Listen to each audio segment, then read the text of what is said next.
Irmãos, a graça e a paz do Senhor seja com todos.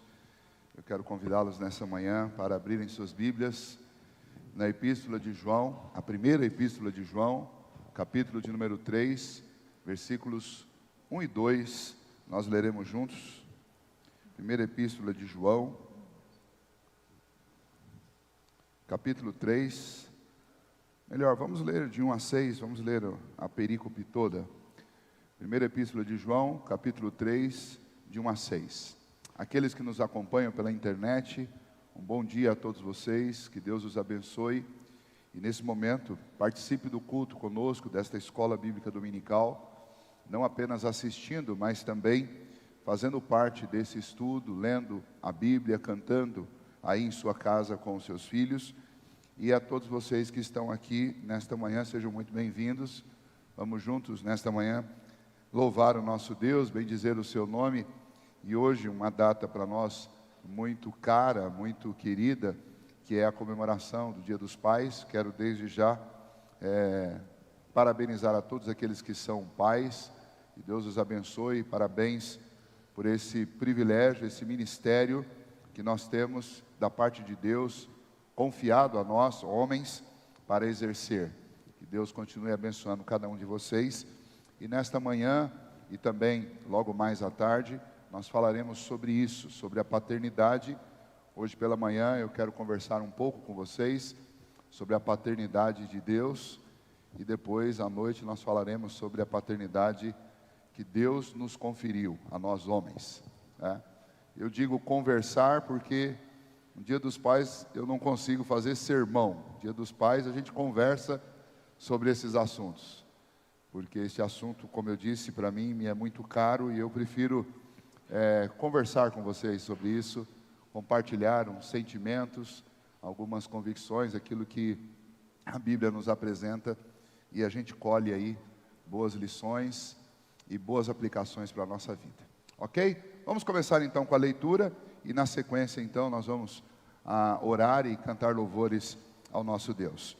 Epístola de 1 João, capítulo 3, versículos de 1 a 6, leiamos. Vede que grande amor nos tem concedido o Pai, a ponto de sermos chamados filhos de Deus, e de fato somos filhos de Deus. Por essa razão o mundo não nos conhece, porquanto não o conheceu a Ele mesmo. Amados, agora somos filhos de Deus, e ainda não se manifestou o que havemos de ser. Sabemos que quando Ele se manifestar, seremos semelhantes a Ele, porque havemos de vê-lo como Ele é. E assim mesmo se purifica todo aquele que nele tem esta esperança, assim como Ele é puro. Todo aquele que pratica o pecado também transgride a lei, porque o pecado é a transgressão da lei. Sabeis também que Ele se manifestou para tirar os pecados, e nele não existe pecado. Todo aquele que permanece nele não vive pecando. Todo aquele que vive pecando não o viu, nem o conheceu. Oremos nesse momento, oferecendo nossas vidas ao Senhor nesta manhã e rogando a bênção dele sobre nós. Bendito Deus, nós te agradecemos nesta manhã, especialmente no dia de hoje, por ter nos feito filhos do Senhor. Isto lhe custou muito caro, nós sabemos. Foi o sangue do teu Filho unigênito, Jesus, que nos permitiu, ó Deus, sermos reconciliados com o Senhor. E sermos, ó Deus, adotados por Ti, para sermos verdadeiramente filhos do Senhor. E por isso, nesta manhã, nós te bendizemos e nós te agradecemos por esta obra perfeita do Senhor. Nós te louvamos, ó Deus, porque podemos te chamar de Pai. E podemos saber, ó Deus, que as afeições que o Senhor nutre por nós, que são, ó Deus, para nós, apresentadas inicialmente na afeição dos nossos pais humanos, mas a afeição do Senhor por nós é incomparavelmente maior. E se nós já nos admiramos dos nossos pais humanos, quanto mais nos admiramos e nos sentimos seguros no amor do Senhor por nós, porque este amor jamais acaba. E nesta manhã, ó Deus, nós te agradecemos por isso, por ser o nosso Pai Celeste. E, ó Deus, por nos tratar como filhos teus, nos garantir, ó Deus, a herança eterna que o Senhor tem preparado para os seus filhos. E nesta manhã queremos tão somente te bendizer, porque nos alcançou no nosso estado de perdição e nos trouxe a um lugar seguro, o lugar, ó Deus, de filhos na casa do Pai. Recebe, portanto, ó Deus, então, essa nossa gratidão e louvor, e fala ao nosso coração nesta manhã. Nos ensina, ó Deus, especialmente como homens, ó Deus, a sermos pais. E a todos nós, ó Deus, como família do Senhor, a reverenciarmos e adorarmos, ó Pai, a paternidade Tua, a paternidade divina do Senhor que nos inspira. Assim, ó Deus, nesta manhã, fica conosco, recebe nosso louvor e nossa adoração, concede-nos, ó Deus, o perdão do pecado, a restauração da alegria, e, ó Deus, que o Teu nome seja glorificado nesta hora, e que todos nós saiamos edificados pelo Senhor. É a nossa oração nesse momento, em nome de Jesus. Amém. Cantemos ao Senhor com a nossa equipe de louvor. Vamos adorar a Deus com duas músicas, com duas canções.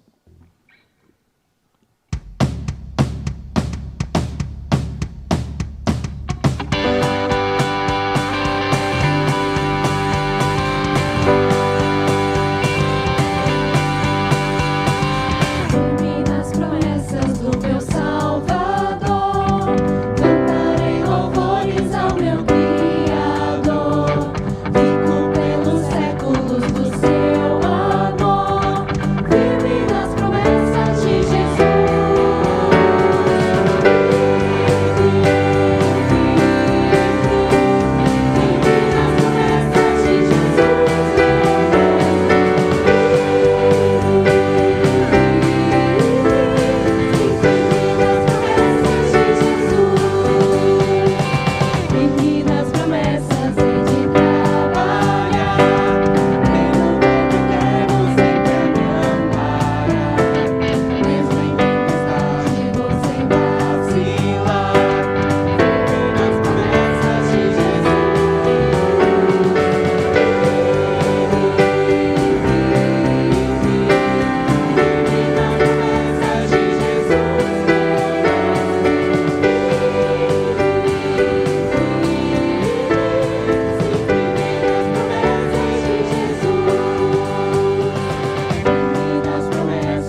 graças ao Senhor. Podem se assentar. Gostaria de convidar você para que abra sua Bíblia na carta do apóstolo Paulo aos Romanos, capítulo 8, a partir do verso 12. Nós leremos até o versículo de número 25. Romanos, capítulo 8, de 12 a 25.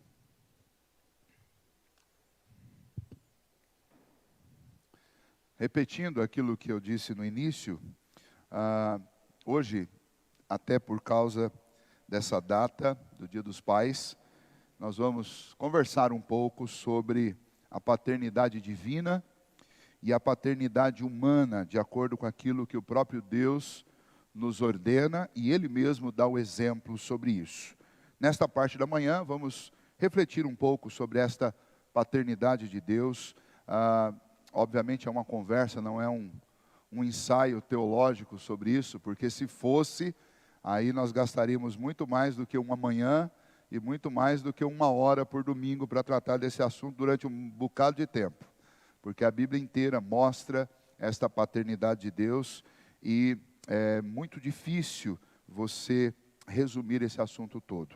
Portanto, é uma conversa onde nós vamos observar apenas alguns aspectos do que esta paternidade divina provoca na nossa história.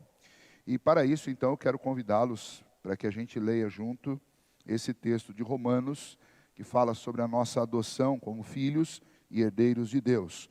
Romanos 8, do versículo 12 até o versículo 25. Assim, pois, irmãos, somos devedores não à carne, como se constrangidos a viver segundo a carne. Porque se viverdes segundo a carne, caminhais para a morte. Mas se pelo Espírito mortificardes os feitos do corpo, certamente vivereis. Pois todos os que são guiados pelo Espírito de Deus são filhos de Deus. Porque não recebestes o espírito de escravidão para viverdes outra vez atemorizados, mas recebestes o espírito de adoção, baseado no qual clamamos Abba Pai. O próprio Espírito testifica com o nosso espírito que somos filhos de Deus. Ora, se somos filhos, somos também herdeiros, herdeiros de Deus e co-herdeiros com Cristo. Se com Ele sofremos, também com Ele seremos glorificados. Porque para mim tenho por certo que os sofrimentos do tempo presente não podem ser comparados com a glória a ser revelada em nós. A ardente expectativa da criação aguarda a revelação dos filhos de Deus. Pois a criação está sujeita à vaidade, não voluntariamente, mas por causa daquele que a sujeitou, na esperança de que a própria criação será redimida do cativeiro da corrupção, para a liberdade da glória dos filhos de Deus. Porque sabemos que toda a criação, a um só tempo, geme e suporta angústia até agora. E não somente ela, mas também nós, que temos as primícias do Espírito, igualmente gememos em nosso íntimo, aguardando a adoção de filhos, a redenção do nosso corpo. Porque na esperança fomos salvos. Ora, esperança que se vê não é esperança, pois o que alguém vê, como espera? Mas se esperamos o que não vemos, com paciência aguardamos. Vamos orar mais uma vez. Bondoso Deus, nós te somos imensamente gratos pelo que o Senhor fez por nós, pelo teu grande amor. Como nós acabamos de cantar, ó Deus, foi por amor que o Senhor deu o seu Filho, foi por amor que o seu Filho se deu na cruz em nosso lugar. E ó Deus, nesta manhã, diante deste amor e provocado por esse amor, o nosso louvor e a nossa devoção ao Senhor. Te agradecemos, ó Deus, porque nos fizeste filhos teus. E, ó Deus, na sua paternidade tão indescritivelmente perfeita, nós nos alegramos e nós nos sentimos reconfortados e seguros. Ajude-nos, ó Deus, a contemplar um pouco desta paternidade perfeita do Senhor, para que o nosso coração ainda se sinta mais agradecido e para que a gente se sinta ainda mais feliz e admiremos cada vez mais o Senhor, não apenas pelo que o Senhor fez, que já foi grandioso demais para nós, mas principalmente por aquilo que o Senhor é. Assim, ó Deus, então, conduz-nos nesta hora, prepara, ó Deus, o nosso coração para isso e ajuda-nos, ó Deus, a sentir e a entender com a nossa mente aquilo que a tua palavra nos ensina através da iluminação do teu Espírito. Em nome de Jesus. Amém. Muito bem. Falar sobre a paternidade de Deus é algo que só é possível por causa de Deus. Por Ele revelar essa paternidade para nós. Para Ele falar sobre quem Ele é. Se Ele não fizesse isso, seria impossível falar qualquer coisa sobre Ele ou sobre a sua paternidade. Mas não apenas isso. Saber algo sobre a paternidade de Deus só é possível porque Ele quis se revelar. E não apenas se revelar externamente a nós, através da criação, mas também, especialmente pela sua palavra, mas também se revelar dentro de nós com o Espírito dele, que Ele pôs em nós, para que nós pudéssemos enxergá-lo. A Bíblia mesmo nos descreve como cegos, mas ela também nos descreve como mortos nos delitos e pecados. De tal maneira que se eu posso dizer algo sobre a paternidade de Deus, olhando para a revelação que Deus faz de si mesmo, é 100% por causa do próprio Deus que nós podemos fazer isso. Porque Ele se revelou, porque Ele se revelou de uma forma especial na sua palavra, porque Ele me tirou do estado de cegueira e de morte e me deu vida. Ou seja, tudo que nós vamos falar e vamos refletir e podemos saber sobre Deus, nós só temos isso porque Ele quis que nós tivéssemos. Porque Ele quis se revelar. E nesse aspecto, nesse primeiro aspecto, nós já encontramos um caráter maravilhoso de Deus, perpassado, transmitido a nós através desta informação. Que o nosso Pai é um Pai que se revela. O nosso Deus é um Deus que se revela. Ele não é um Deus escondido, Ele não é um Deus oculto, Ele não é um Deus distante. Ele não é uma força, como muita gente pensa, uma força do universo. Não, Ele é uma pessoa, Ele é pessoal. Ele é uma pessoa divina, obviamente, mas Ele quis se revelar.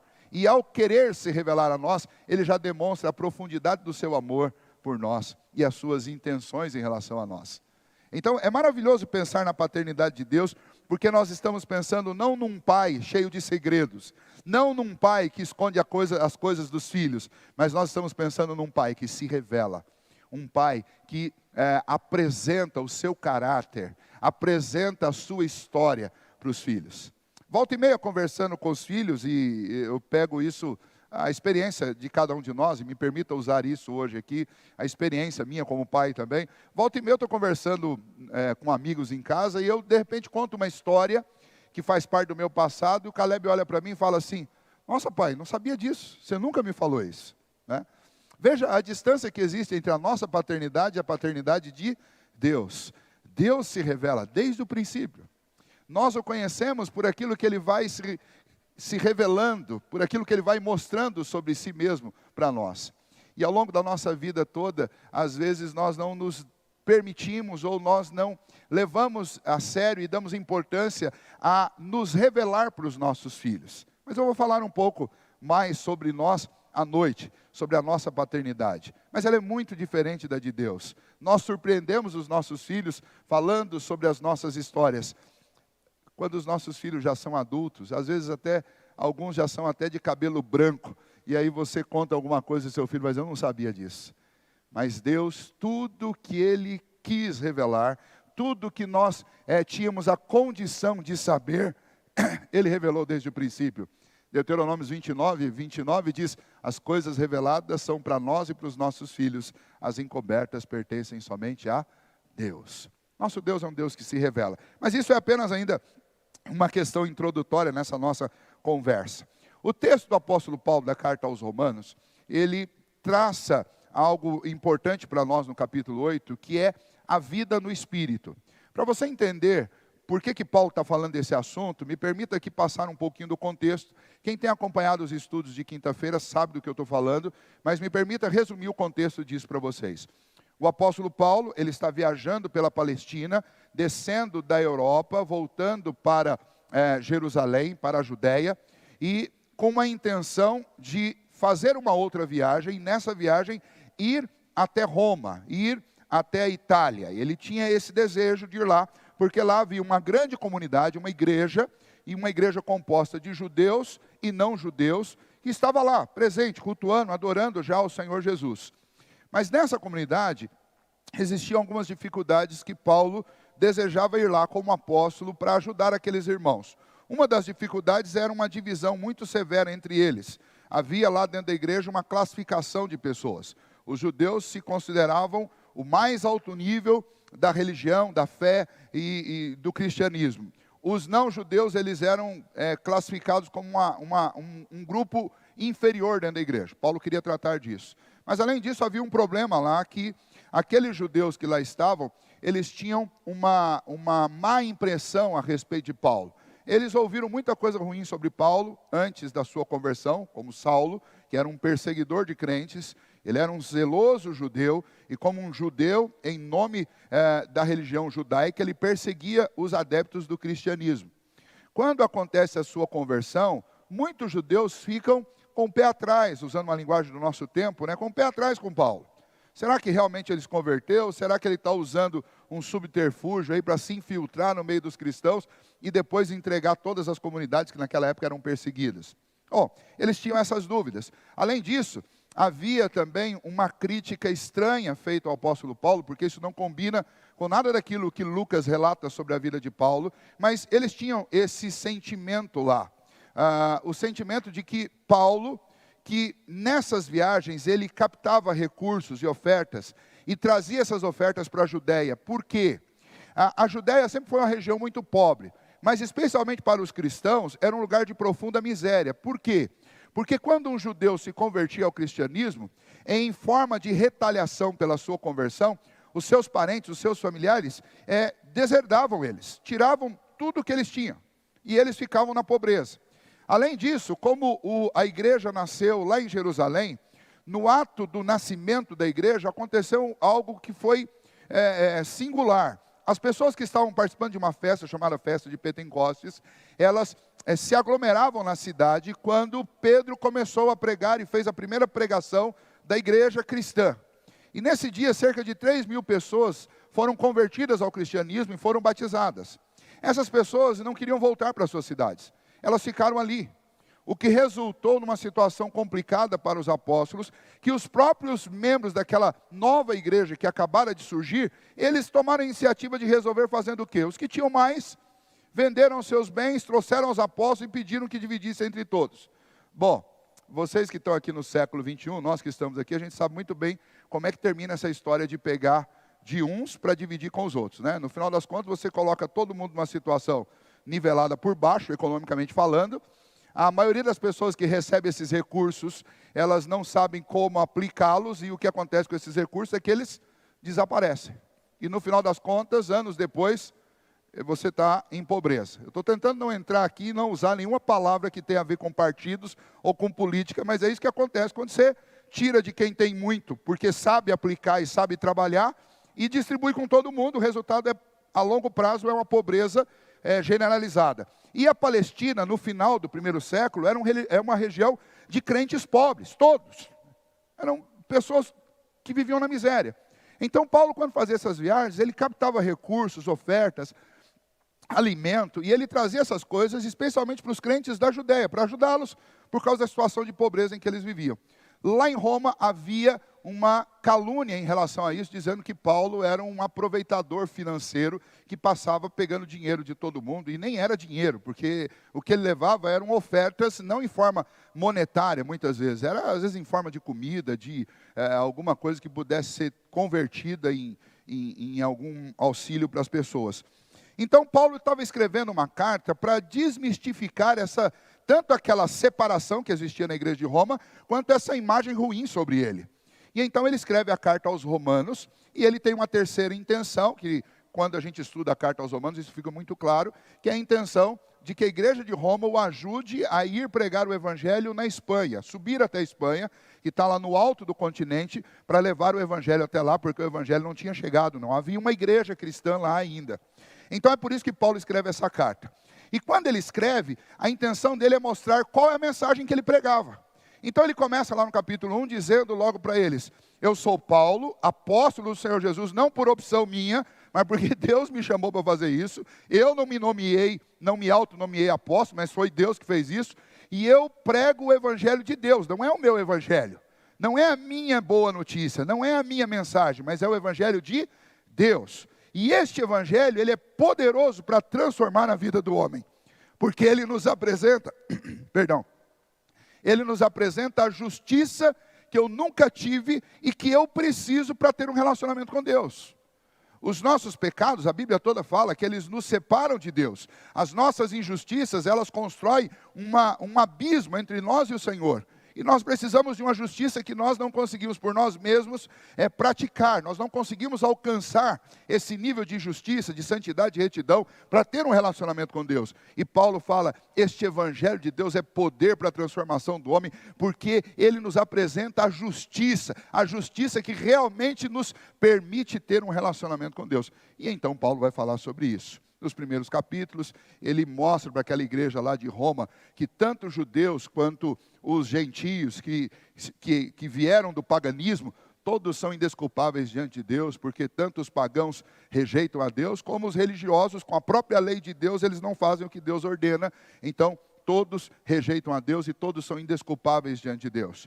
Depois, no capítulo 4 e 5, ele diz como que um Deus justo justifica pecadores.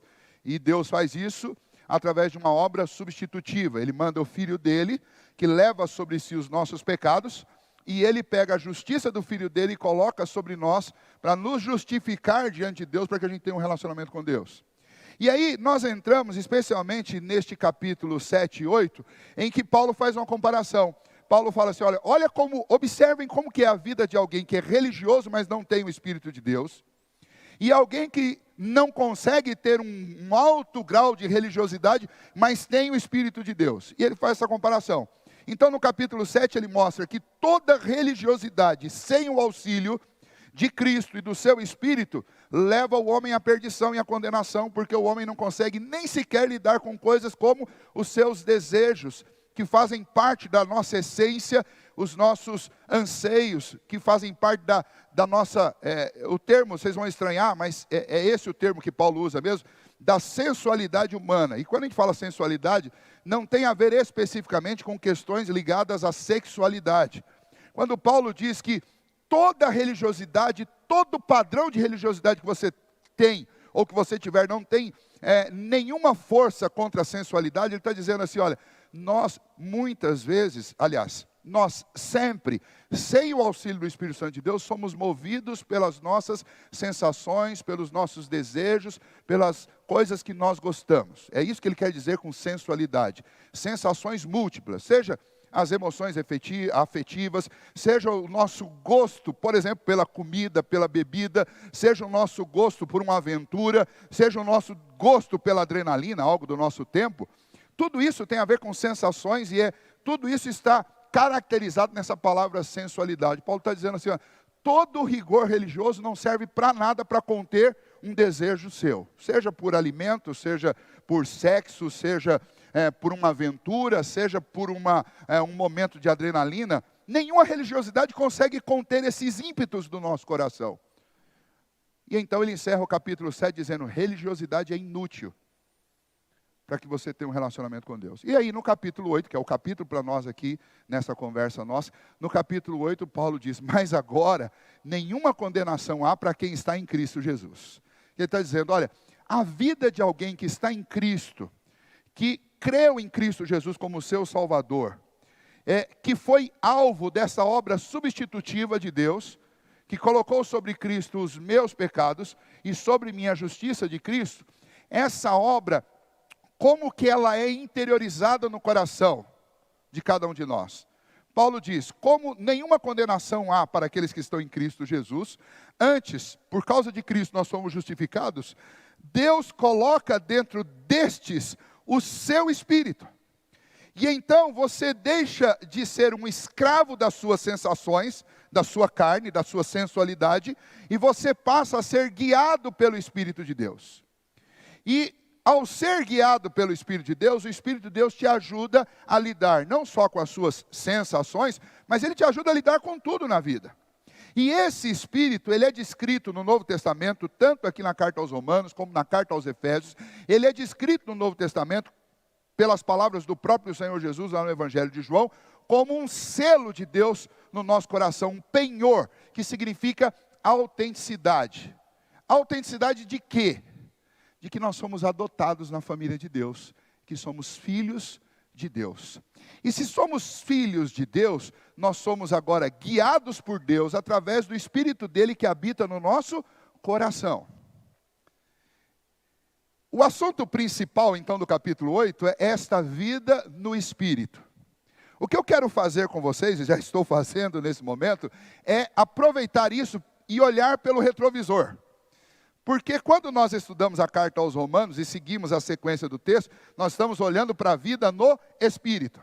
E essa vida no Espírito é a vida própria daqueles que são filhos de Deus. Eu quero olhar no retrovisor e ver, mas por que eu tenho esse privilégio? E o que significa ter o Espírito Santo dentro de mim? Significa que Deus me amou de tal maneira que me comprou, pagou a minha dívida com o sangue do Filho dele e me fez filho adotivo dele. Ele me adotou. É por isso que ele manda o Espírito dele para dentro do meu coração, para habitar em mim, como um selo, uma autenticação de que eu sou filho de Deus. E então, ao fazer isso, Deus revela a sua paternidade. Ele revela a sua divina paternidade. E a gente pode aprender algo sobre isso. Vamos lá, vamos tentar entender por que Paulo usa essa descrição de adoção para mostrar o que Deus faz conosco, e isso nos ajuda a entender então a paternidade de Deus. Na época do apóstolo Paulo, e lembra que Paulo tinha cidadania de judeu, e ele tinha cidadania romana. Paulo era um estudioso, era um acadêmico. Paulo conhecia não apenas aquilo que fazia parte da história dos judeus e a academia judaica, o Antigo Testamento, que é a Septuaginta para ele, foi onde ele estudou, quanto Paulo conhecia também a cultura e a ciência dos romanos, dos ocidentais. Ele era formado nisso tudo, ele conhecia os filósofos, ele conhecia o estudo sobre o conhecimento, sobre as questões fundamentais da vida. Paulo conhecia as leis dos romanos, ele conhecia o direito romano, e ele é altamente influenciado por isso. E quando ele fala que usa, já no capítulo 8, a partir do verso 12, ele usa esse termo adoção, a gente precisa entender do que Paulo está falando. Ele não está simplesmente descrevendo a adoção nos moldes de hoje, que é uma diferença imensa do que era a adoção nos moldes daquela época. Eu não vou fazer um tratado sobre isso, mas eu quero citar duas características a respeito da adoção na época de Paulo. A primeira delas tem a ver com pátrio poder. Essa expressão pátrio poder, ela existe até hoje. Quando você adota uma criança, legalmente você recebe o pátrio poder. E o pátrio poder serve para quê? Para que você legitimamente transite com essa criança, porque ela está sob a sua guarda. Para que você seja o responsável pela educação dela, pela saúde dela, pela segurança dela, é sua responsabilidade. Você responde pela vida dessa criança. Basicamente, nos nossos dias, quando a gente fala de pátrio poder, a gente está falando disso. Mas será que era isso que significava o pátrio poder lá nos dias do apóstolo Paulo, na antiguidade? Não, definitivamente não. Era muito mais do que isso. O pai, o pai que tinha o pátrio poder, não era a mãe, era o pai, especificamente o pai, já é uma diferença, uma distinção enorme do que existe hoje. Hoje o pátrio poder é dividido entre o pai e a mãe. Lá o pátrio poder era somente do pai. E detalhe, o pátrio poder significava poder sobre a vida e a morte. Precisa explicar mais alguma coisa? Vocês conseguem entender o que isso significa? Eles tinham poder sobre vida e morte, dentro do direito romano. E este é o primeiro aspecto que difere muito do nosso. O segundo, o pátrio poder não se encerrava na maioridade dos filhos, lá nessa época. O pátrio poder era perene. Você podia casar, você podia constituir a sua família, mas o seu pai continuava tendo o pátrio poder sobre você. É óbvio que de lá para cá o direito evoluiu e evoluiu muito, mas esse era o contexto daquela época. Então, quando Paulo escolhe a palavra adoção para descrever o que Deus fez conosco, ele não está simplesmente dizendo o que nós falamos hoje, que Deus se tornou um responsável ali pela nossa educação, pela nossa segurança, pela nossa saúde. Não. Quando ele usa o termo adoção, ele está dizendo assim, olha, Deus, ele nos tomou para si. Nós passamos a ser de Deus. Algo que na realidade nós sempre fomos, porque Ele é o Criador. Mas especialmente quando Paulo usa essa palavra adoção, ele está dizendo, olha, pode até ser que você não se sentia pertencente a Deus, nem conhecia Deus antes da sua conversão. Mas a partir do momento que essa conversão aconteceu, você foi adotado por Deus. Significa, Deus tem poder sobre a sua vida de vida e morte. E não apenas isso, Deus tem um pátrio poder perene, porque ser adotado significa isso. Eu estou debaixo do pátrio poder de Deus, e esse pátrio poder dele, essa paternidade dele é perene. E aí nós pegamos então a primeira informação sobre isso. A paternidade divina, ela é uma paternidade perene. Biblicamente falando, ela é porque Deus é o nosso Criador, Ele nos fez, somos dele, somos criaturas dele.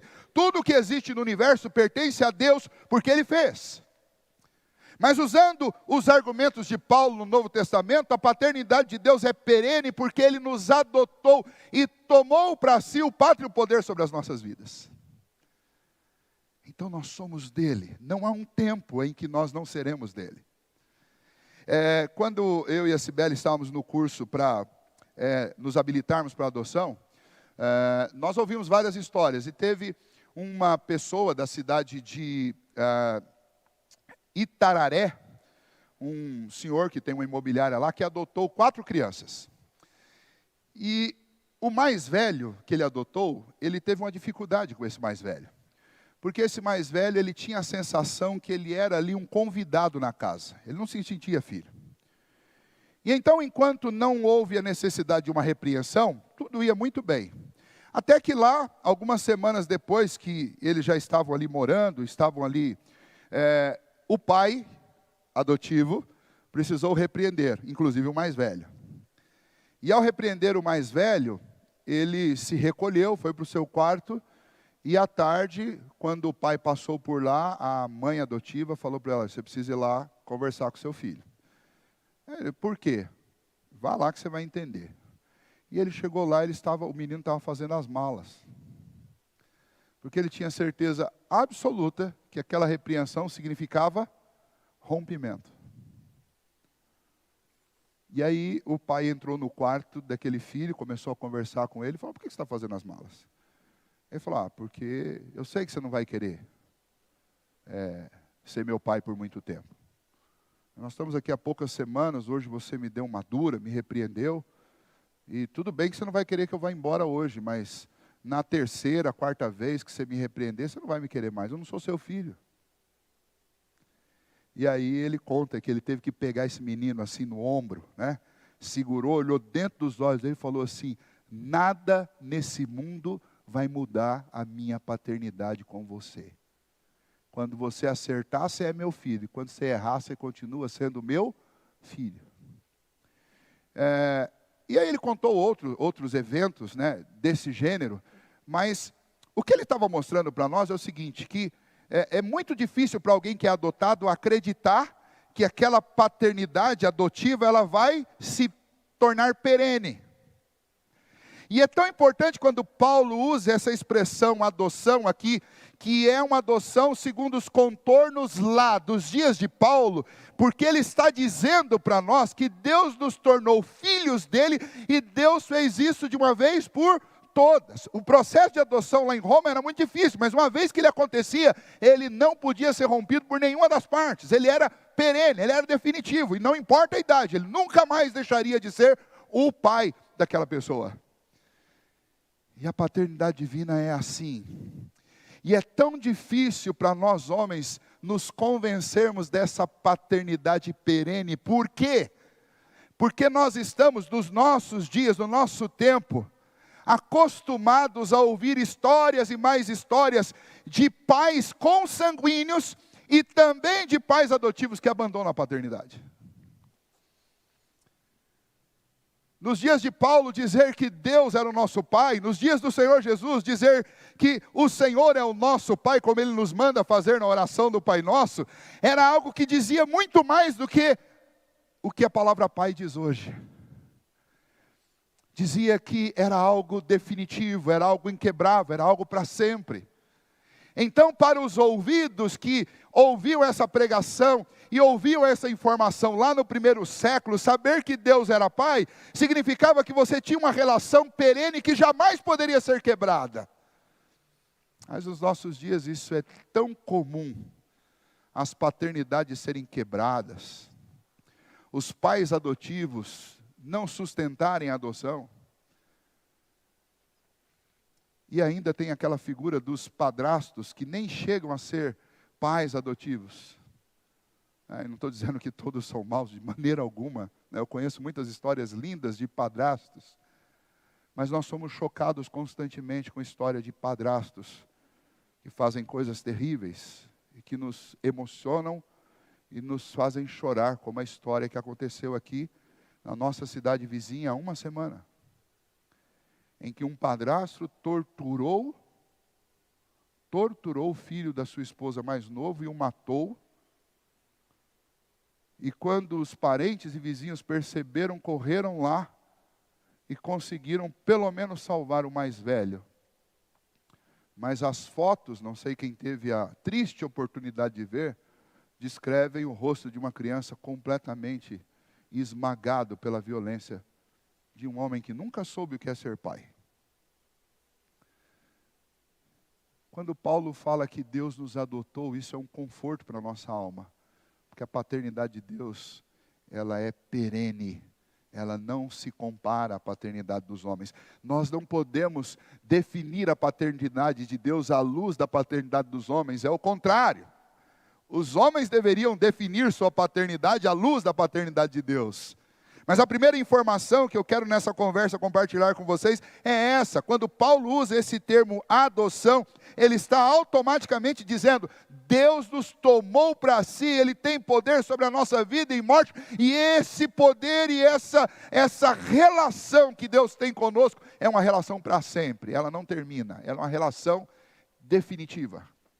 Ou seja, não há nada que eu faça nessa vida, e eu não vou querer fazer coisas ruins, mas não há nada que eu faça nessa vida que afasta a paternidade de Deus de mim. Se você realmente é um desses filhos adotados por Deus. Esse é o primeiro aspecto que eu queria compartilhar com vocês. O segundo, essa paternidade obviamente não envolvia só o pátrio poder, mas ela envolvia também direitos. E este texto, o apóstolo Paulo mostra que agora nós somos filhos de Deus. E como filhos de Deus, nós nos tornamos co-herdeiros das coisas de Cristo, das coisas de Deus. Ou seja, quando por meio do sacrifício de Cristo nós somos reconciliados com Deus, Deus nos adota e nos faz família dele, nós automaticamente nos tornamos lateralmente co-herdeiros com Cristo. Cristo é o herdeiro de todas as coisas, é o que a palavra de Deus nos diz.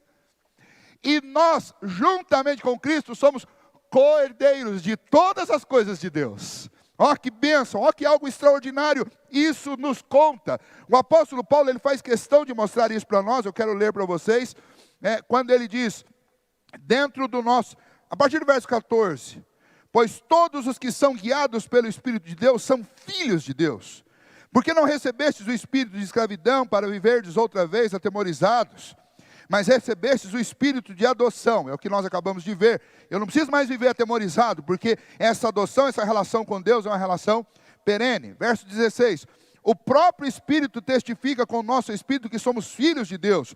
Ora, se somos filhos, somos também herdeiros, herdeiros de Deus e co-herdeiros com Cristo.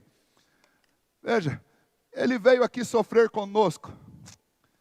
Veja só, o argumento de Paulo no final desse verso 17. Falou, se com Ele sofremos, com Ele também reinaremos, com Ele também nós seremos glorificados. Ele está dizendo, olha, se Cristo se uniu conosco no nosso sofrimento, você acha que Ele vai se negar a se unir conosco na sua glória? O que seria mais difícil? Obviamente que é o sofrimento, mas Cristo veio aqui, se entregou na cruz, para que nós fôssemos filhos de Deus, para que nós fôssemos co-herdeiros com Ele de toda essa criação de Deus. de toda essa riqueza de Deus. E então Paulo está me notificando, me dizendo que a paternidade de Deus, ela é perene, e a paternidade de Deus, ela confere para nós uma riqueza inigualável, que nenhum de nós, por mais esforço que tenha, poderá alcançar ao longo dessa vida. Às vezes nós ficamos deslumbrados com o ouro e com a prata dessa terra. Nós ficamos pensando nas coisas desse mundo. Aliás, a maior parte das tentações que nós sofremos na vida, das seduções que nós temos, das obsessões que nós temos exatamente porque nós colocamos os olhos nas coisas deste mundo e nós achamos que estas coisas são as coisas mais incríveis que alguém pode lutar para conquistar. E aí você pode lembrar comigo, por exemplo, das bem-aventuranças. Quando Jesus reúne uma multidão em torno de uma montanha, ele começa a pregar para eles, e essa multidão era composta de gente miserável, de gente que nem sequer podia entrar no templo, porque muitos deles eram beberrões, tinha lá no meio prostitutas, alguns eram filhos bastardos, gente que a religião não queria, gente que não podia frequentar o palácio, gente que não serviu para entrar nos exércitos, gente que era abandonada e esquecida. E Jesus de repente se vira para essa gente e diz assim: vocês são bem-aventurados. Em outras palavras, usando um termo no nosso tempo, vocês são os grandes felizardos dessa terra. E aí Jesus faz uma correlação com a miséria humana que eles tinham, com aquilo que de fato precisa ser o principal e mais importante reconhecimento da vida dos homens. Jesus diz: bem-aventurados os humildes, ou os pobres de espírito. E por que Jesus está dizendo isso para eles? Eles eram as pessoas mais pobres, mas Jesus está dizendo assim: assim como vocês são reconhecidamente, publicamente, os mais miseráveis dessa terra, entendam que serão chamados filhos de Deus os que percebem que a maior pobreza não está do lado de fora, mas ela está do lado de dentro do nosso coração, da nossa vida. E enquanto o homem não perceber o seu estado de miséria, eu não tenho nenhum trunfo espiritual, eu não tenho nada para trocar com Deus, eu não tenho nada para oferecer a Deus, eu sou pobre de espírito, porque o meu interior foi maculado pelo pecado, eu almejo coisas ruins, eu nem sequer consigo alcançar as coisas que me fazem bem. Eu estava falando isso para os adolescentes ontem. Quando a gente descobre que uma coisa nos faz bem, automaticamente fica quase impossível você alcançar isso, porque a nossa tendência é correr para o oposto daquilo que nos faz bem. A gente sempre pega o caminho contrário. Então Jesus diz: felizardos são aqueles que são pobres, humildes de espírito, ou seja, que reconhecem que não tem nada, nem do lado de dentro, nem do lado de fora. Porque são esses que serão chamados filhos de Deus. O que Jesus estava dizendo não é que você tem que fazer voto de pobreza, não é nada disso. O que Jesus estava dizendo é que, enquanto eu não reconhecer a miséria que existe na minha alma, eu não posso experimentar a verdadeira riqueza. E é por isso que eu disse para vocês, as pessoas andam nesse mundo deslumbradas com as coisas caras dessa vida. Mas as coisas caras dessa vida, elas têm os dias contados, como você e eu. Mas quando Paulo está falando da paternidade divina, ele está dizendo o seguinte: olha, Deus nos adotou na família dele, e ele fez isso de forma perene, ele nunca mais deixará de ser o seu pai. E Deus te enriquece com algo que não vai acabar, como as coisas que você consegue enxergar nesse mundo. Quando Ele nos faz filho dele, Ele nos torna co-herdeiros com Cristo de tudo. Tudo que vai ser refeito nessa terra. Tudo que os nossos olhos não podem ver, a glória do nosso Deus. Nós nos tornamos co-herdeiros dessas coisas. Ou seja, o nosso Pai Celeste, o Pai Divino, Ele confere para nós tesouros espirituais. E você não pode comprar no mercado. Você não pode conquistar com o seu trabalho. Você não pode alcançar com esforço, nem com méritos. Você só pode receber pelo amor do Pai. Ou seja, então nós temos um Pai que nunca deixará de nos amar, de nos corrigir, de nos aperfeiçoar, de ser nosso Pai. E esse Pai é quem de fato pode enriquecer a minha e a sua vida. Uma riqueza inigualável, porque não é ouro nem prata, mas são todos os tesouros espirituais, que desde toda a eternidade sempre pertenceram ao Filho, e nós nos tornamos, pelo amor de Deus e pelo sacrifício do Filho, co-herdeiros dessa riqueza. A paternidade divina, portanto, ela nos confere direitos espirituais e eternos, que não fosse pelo amor de Deus e pela sua graça, nós jamais poderíamos conquistar. Terceiro, quando nós olhamos para a paternidade de Deus, nós percebemos que esta paternidade, ela muda a nossa vida, ela nos torna novas pessoas, novos indivíduos. Obrigado, meu amor. Está muito bonita hoje, viu? Tem que elogiar para não apanhar depois. Esqueceu o lenço. A paternidade divina, ela nos confere uma nova vida. E aí Paulo vai dizer assim: meus irmãos, não comparem os sofrimentos que vocês têm no tempo presente com as coisas que Deus há de revelar para nós. Porque é simplesmente incomparável. Então não desanime, não desanime. Porque nesse tempo aqui nós vamos sofrer, nós vamos passar por vários problemas. Paulo está falando isso, e Paulo, ele sofreu isso na carne. Mas o sofrimento do tempo presente não serve para se comparar com aquilo que o nosso Pai tem preparado para nós.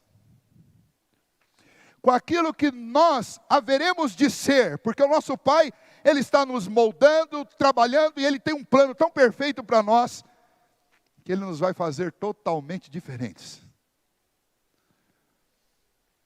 E essa mudança, ela começa aqui e agora, com mudanças comportamentais que são, aí volta lá no tema de Paulo, que são produzidas pelo Espírito Santo que habita no meu coração. O Espírito Santo, ele coloca um controle na minha sensualidade, nos meus desejos, nos meus anseios. Ele coloca um freio nessas coisas, ele põe um freio na minha cobiça. E o Espírito Santo me inclina para as coisas de Deus. Ele me ajuda a buscar as coisas que são lá do alto. Ele me ajuda a imitar Jesus no relacionamento com as pessoas. Ele me ajuda a suportar os outros e a ser suportado também. Ele me ajuda a colocar o que é do outro na frente daquilo que é meu. Ele me ajuda a me sacrificar pela minha família. Ele me ajuda a fazer essas coisas, porque nós já estamos sendo preparados, amoldados para aquilo que haveremos de ser. Ou seja, a paternidade divina, ela é uma paternidade transformadora. Ela é uma paternidade perene, ela é uma paternidade que me enriquece, enriquecedora, porque me dá a herança, e ela é uma paternidade transformadora. Olha, quantos pais realmente conseguem transformar a vida dos seus filhos? Humanamente falando, isso é tão difícil. É tão difícil. E a gente se emociona quando chega o dia dos pais e os filhos vão lá e mostram que alguma transformação aconteceu por nossa causa. E isso é realmente o maior presente que um pai pode receber. Mas diferente de nós, que nem sempre conseguimos êxito em transformações positivas na vida dos nossos filhos, Deus sempre consegue êxito na transformação na vida dos seus filhos. Veja como Paulo descreve isso então no texto que eu acabei parafraseando, mas eu quero ler para vocês. A partir do verso 18. Porque para mim tenho por certo que o sofrimento do tempo presente não pode ser comparado com a glória a ser revelada em nós. A ardente expectativa da criação aguarda a revelação dos filhos de Deus. Ele está dizendo assim, olha, até a criação sabe, todo este universo geme e aguarda por ver os filhos de Deus. O termo que Paulo usa aqui é o termo de era um termo usado para descrever a ansiedade de uma plateia que está prestes a ver um grande espetáculo. Então fica todo mundo sentado na arquibancada esperando as cortinas se abrir. E há um burburinho no meio da plateia. Será? O que vai acontecer? Que hora que vai abrir? Já vai começar? Já vai começar? Há uma ansiedade ali. E Paulo está dizendo, toda a criação, vocês não sabem disso, mas toda a criação, ela tem uma ardente expectativa para que estas cortinas se abram e vocês se tornem aquilo que realmente Deus quer que vocês sejam. Ou seja, a criação inteira, ela aguarda a revelação dos filhos de Deus. Verso 20, pois a criação está sujeita à vaidade, não voluntariamente, mas por causa daquele que a sujeitou. Porque ele está dizendo, olha, o mal que tocou os homens afetou toda a criação. Toda a criação, ela foi colocada numa situação de corrupção, de destruição, por causa daquilo que foi distorcido no homem, por causa do pecado do homem. Verso 22, porque sabemos, aliás, verso 21, na esperança de que a própria criação será redimida do cativeiro da corrupção para a liberdade da glória dos filhos de Deus.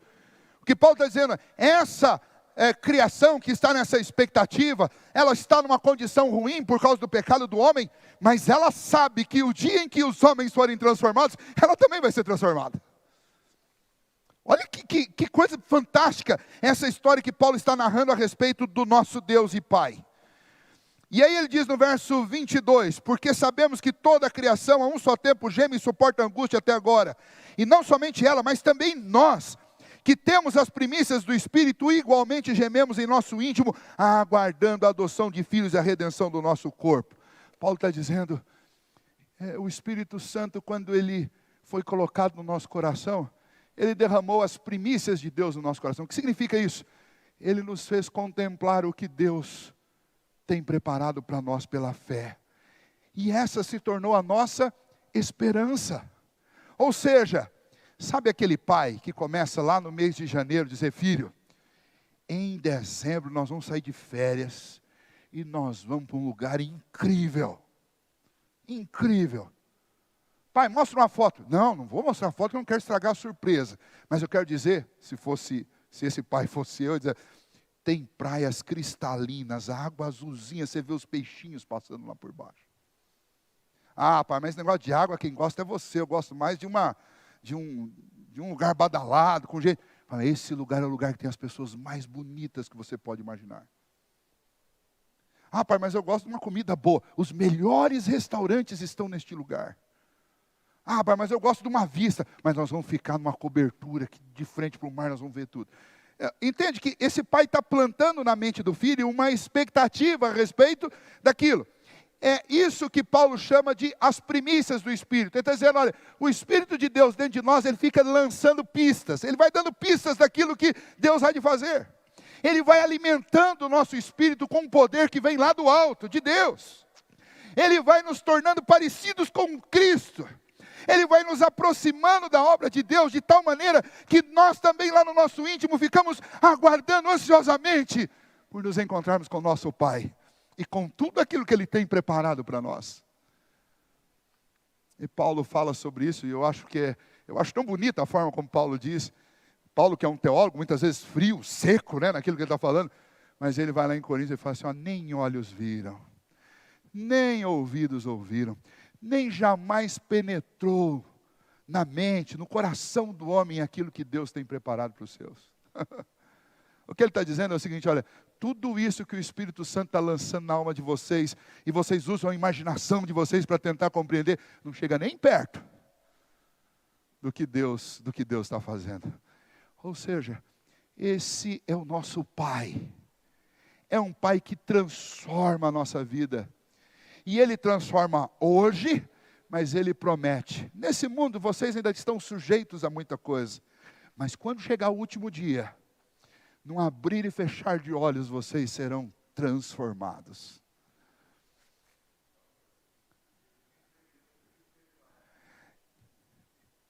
Paulo podia falar, e aí você me obriga a falar lá do capítulo 11, de Corinto. Paulo contemplou essas coisas. E para você ter uma ideia da grandiosidade do que é isso, Paulo diz, por causa da grandiosidade da revelação que me foi dada, Deus me pôs um espinho na carne, mensageiro de Satanás, para me esbofetear dia e noite, a fim de que eu não me ensoberbecesse. Ou seja, o que Paulo viu era tão extraordinário, tão grandioso, e ele diz, não me é lícito permitir, não me é permitido falar. É tão extraordinário, que a única coisa que ele podia dizer, vocês nunca conseguiram pensar nada igual, vocês nunca viram nada igual, vocês nunca ouviram falar de algo parecido com isso. Mas eu também não posso dizer para vocês, porque por causa de ter visto, eu sofro com espinho na carne, para que eu não me ensoberbeça. Esse é o nosso Pai, Ele é dono de todas as coisas. E o propósito dele para a sua vida, os planos dele para as suas vidas, são planos de bem, não de mal. Foi isso que o profeta Jeremias disse para o povo de Deus lá no passado, falando da parte de Deus, ele diz: eu é que sei que pensamentos tenho sobre vós, pensamentos de bem, não de mal, para vos dar o fim que vocês desejam. É o mesmo que Paulo fala aqui, quando ele diz que todas as coisas cooperam para o bem daqueles que amam a Deus. Você está sofrendo? Não fique bravo, não fique triste. Não desanime. Confie na paternidade de Deus, porque é uma paternidade, entre outras coisas, transformadora. Então, se você está passando por algo desagradável, lembre-se que é a mão poderosa do seu Deus te transformando e te moldando naquilo que você há de ser por toda a eternidade. Tenha paciência. Confie na paternidade de Deus. E eu quero encerrar isso dizendo que você não está sozinho nos braços desse Pai. A paternidade de Deus nos une numa família indescritivelmente grande. Você tem um pai, mas você tem muitos e muitos irmãos. Milhões e milhões deles. Bilhões, provavelmente. Você não está sozinho. Uma das grandes dificuldades que a gente tem como pai humano é na criação de um filho só. Não sei quantos aqui são filhos únicos ou quantos aqui só tem um filho. Eu sou um deles. Né? Filho biológico. Tem um bocado de gente que a gente considera como filho. Mas criar um filho sozinho é difícil. Tem muitos desafios. Aproveitar que ele não está aqui para a gente falar. Mas quando um filho fica sozinho, ele não se sente desafiado por ninguém. Então a tendência é que ele fica tão confortável na situação dele, que ele vai demorar mais para aprender a fazer tudo, do que aqueles que estão numa casa com 3, 4. Porque ali é o seguinte, 3, 4 é a lei da sobrevivência. Quem pega o melhor pedaço de frango, quem chega primeiro. Quem escapa de lavar a louça, quem termina o almoço primeiro. Tudo. Vocês já viram que a gente faz essas coisas o tempo inteiro? Agora, como é que você faz isso quando você só tem um filho? Não tem competição. Você diz, olha, a louça é sua. Coitado, vai fazer o quê? É um desafio. Por quê? Porque nós somos melhores treinados, ou nós somos melhor treinados, agora fiquei na dúvida. Nós somos melhor treinados quando nós estamos em grupo. Nós somos melhores trabalhados quando nós estamos num grupo. Nós somos mais encorajados quando nós estamos em grupo.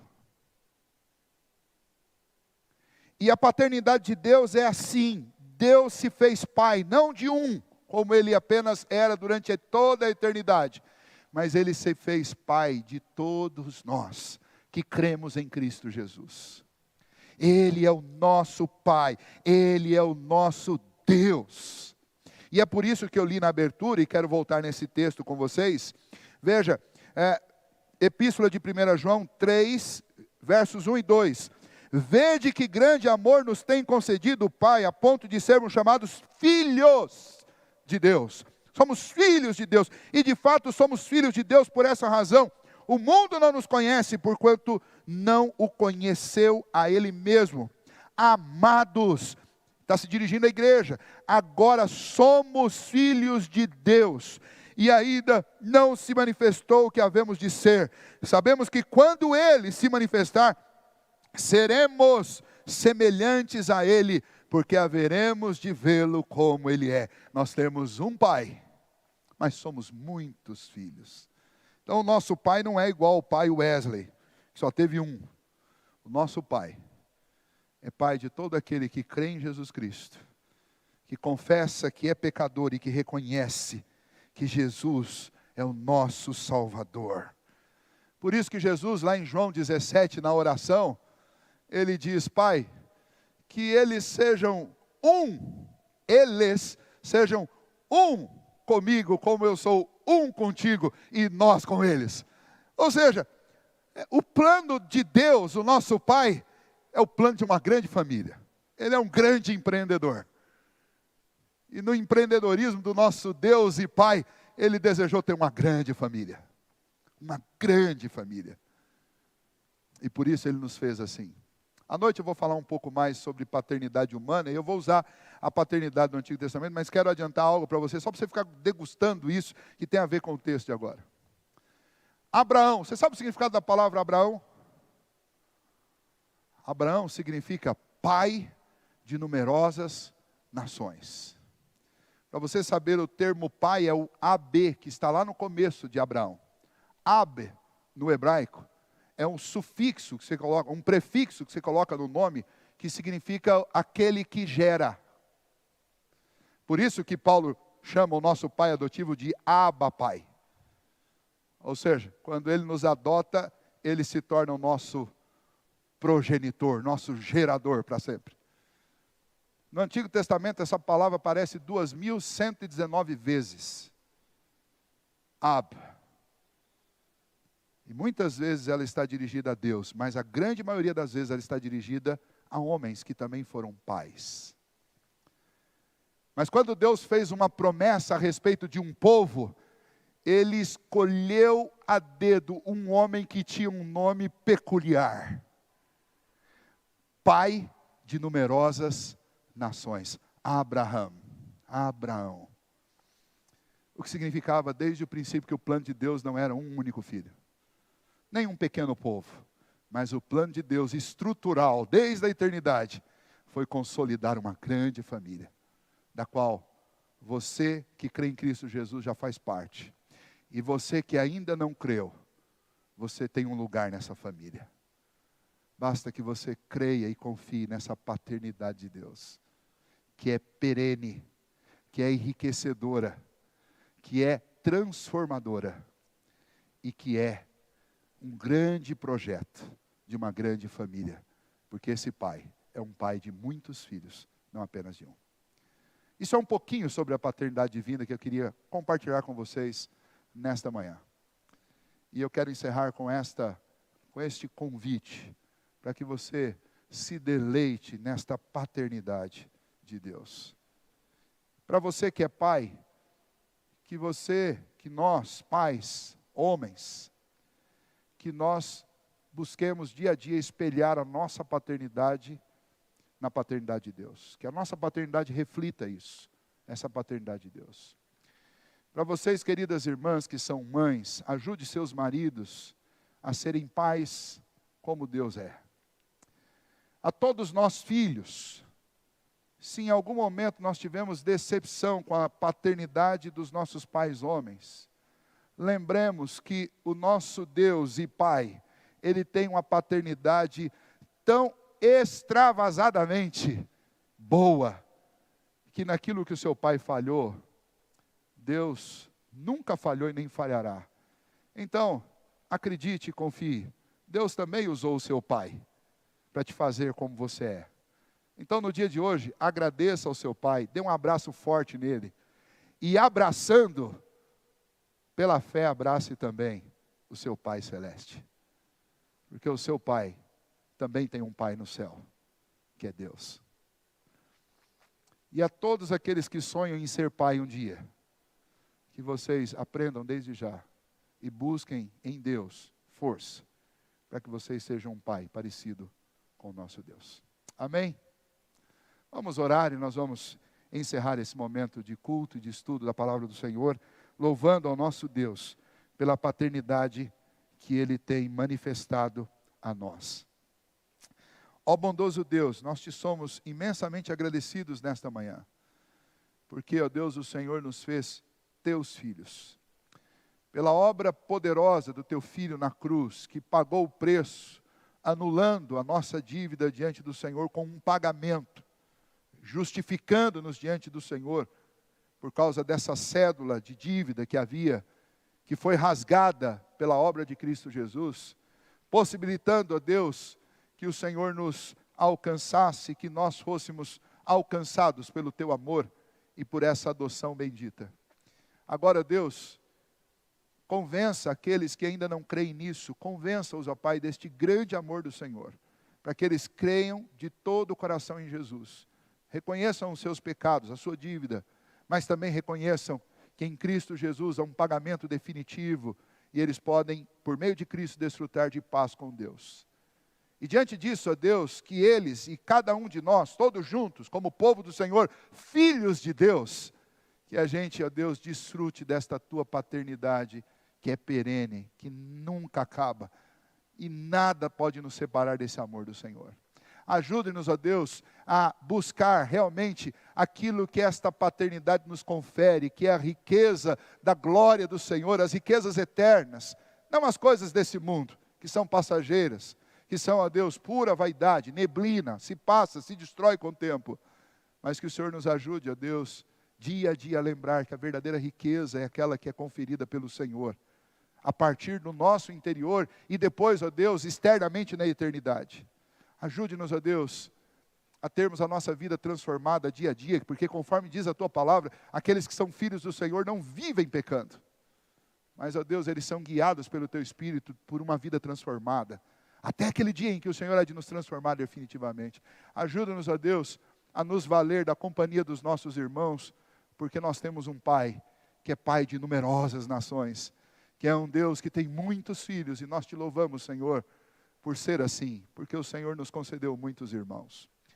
Que assim, ó Deus, nós desfrutemos não apenas da paternidade do Senhor, mas nós contemplemos esta paternidade dia a dia, na paternidade que queremos oferecer aos nossos filhos e na paternidade que recebemos dos nossos pais.